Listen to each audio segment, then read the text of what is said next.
Nothing about this is normal. RNC payments to Trump attorneys irked GOP officials. The separate payments to Fischetti and Malgieri LLP totaling $121,670, listed in the committee's latest filing to the Federal Election Commission, were first reported on Monday. Ronald Fischetti, a partner at the New York-based firm, was hired by the Trump Organization in April amid ongoing investigations into the real estate company's financial practices by Manhattan District Attorney Cyrus Vance Jr. and State Attorney General Letitia James. A spokesperson for the RNC said the party's executive committee recently approved paying for certain legal expenses that relate to politically motivated legal proceedings waged against President Trump and defended the payments as entirely appropriate as the party continue assisting in fighting back against the Democrats' never-ending witch hunt and attacks on. This is not normal. Nothing about this is normal, especially since he's not only a former president but a billionaire, said a former top RNC official. What does any of this have to do with assisting Republicans in 2022 or preparing for the 2024 primary? The official added. Bill Palatucci, a national committeeman from New Jersey, said the fact that the RNC made the payments to Trump's attorneys in October was particularly frustrating given his own plea to party officials that same month for additional resources as the New Jersey GOP sought to push Republican Jack Ciattarelli over the finish line in his challenge to incumbent Democratic Gov. Phil Murphy.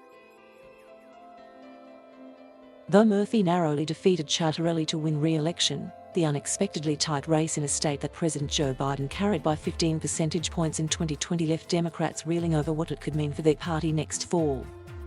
We were in the middle of hand-to-hand combat trying to win, and those resources could have helped here. It just speaks for itself of what the priorities were, Palatucci added. Another former RNC official, who requested anonymity to speak candidly, said the RNC's decision to foot Trump's legal bills represents the big conundrum top party officials face as they try to avoid putting their funds on the scale ahead of the 2024 GOP presidential primary, in which Trump continues to tease his potential candidacy, while maintaining a record-breaking fundraising case with the former president's assistance.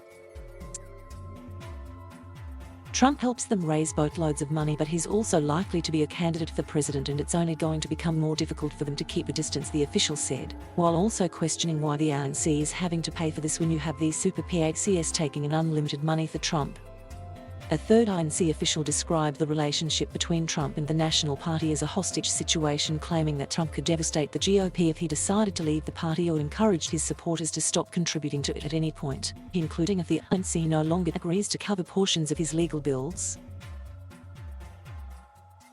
They can't disentangle themselves from him because they need him, this person said. The RNC did not respond to a request for further comment. As recently as last week, RNC Chairwoman Ronna McDaniel cited the party's bylaws regarding neutrality while dodging questions about Trump's 2024 ambitions.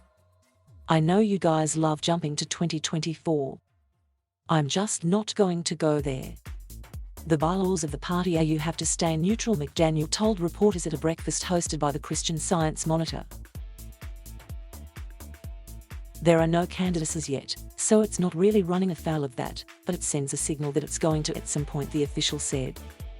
Ronna McDaniel and the Republican National Committee are using their donors' money to finance Trump's personal legal defense while he sits on hundreds of millions of his own money as well as campaign funds, DNC spokesperson Adonna Beale said in a statement.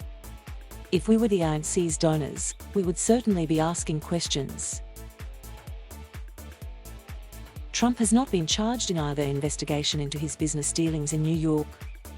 However, longtime Trump Organization CFO Allen Weisselberg was indicted by a grand jury in July on 15 state counts related to an alleged tax evasion scheme lasting over a decade. Thank you for watching. Please subscribe.